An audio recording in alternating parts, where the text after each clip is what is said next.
大家好，歡迎返嚟我嘅 channel， 我係啫喱。乾燥嘅冬天又嚟啦，我哋啲皮膚呢成日都會好痕啦，尤其係手腳同埋腰嘅皮膚係最痕噶啦。咁今日呢，我就會分享一個超級滋潤嘅食譜啦，等大家可以同啫喱一齊潤住過冬天啦。我今日呢就會用日本淮山啦，因為日本淮山嘅黏液比較濃厚啦，佢對我哋嘅腸胃黏膜呢有非常之好嘅修護作用啦。另外，佢對我哋嘅皮膚呢都係非常之滋潤嘅。呢個食譜呢大概用咗500個 gram 左右嘅日本淮山呢。你哋今日好嗎？留言話我知，你哋平時淮山除咗煲湯之外，仲會點整？祝你哋有開心愉快嘅一日。將切好咗嘅淮山擺咗落個煲度先啦。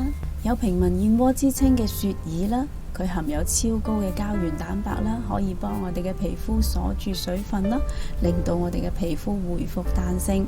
咁皮膚充滿水分，自然就唔會乾，當然就唔會再痕啦。咁我今日呢個食譜呢，淨係會用半朵雪耳嘅啫。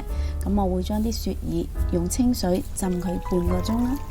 我會將朵雪耳反轉咗佢嚟洗啦，咁樣就可以將雪耳入邊嘅污糟嘢全部洗乾淨晒噶啦。洗乾淨咗啲雪耳之後呢，我就會將佢個頂剪走佢啦，因為個頂比較硬啦，煲唔得腍，所以我會剪走佢咯。跟住呢，就順手將朵雪耳剪成細細朵咁樣咯。若果你對我嘅食譜有任何疑問嘅話，請你將個問題寫喺下邊評論區嗰度啊！我係非常之咁樂意同大家一齊討論噶。紅棗啦，我呢度呢用咗大概50個 gram 左右啦。咁大家都知道紅棗呢係有安神養血嘅功效啦，但係呢，其實佢仲可以防止我哋嘅細胞過度氧化啦，從而達到抗癌嘅功效噶喎。咁平時呢，我哋食多啲紅棗作為對身體嘅保健，亦都係一個非常之好嘅選擇嚟噶。我會將呢一個食譜嘅所有用料啦 list 咗喺呢條片嘅最後嘅。咁大家如果係要睇用料嘅話呢，就可以將呢條片拉到最後嚟睇，就一目了然噶啦。將洗乾淨咗嘅紅棗擺埋落個煲度啊。咁我今日呢係會用明火嚟煲嘅，所以我會落大概1.5 litre左右嘅水啦。跟住呢，我會用大火將佢煲滾咗佢先，大概呢需時10分鐘左右啦。我今日煲嘅係糖水啦，若果你哋想啲雪耳腍啲嘅話呢，咁呢個時候就可以落冰糖噶啦。但係呢，我係中意啲雪耳爽啲嘅，所以呢，我會煲好咗先至落冰糖嘅。而家呢啲湯就已經滾起咗啦，呢個時候呢，我就會熄翻個細火啦，將佢煲30分鐘啦。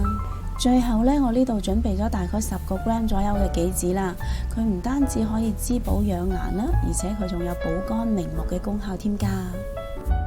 隔離啲糖水都已經煲咗30分鐘啦，咁呢個時候呢，啲糖水就已經煲到差唔多㗎啦，而家就可以將洗乾淨嘅杞子擺埋落嚟啦。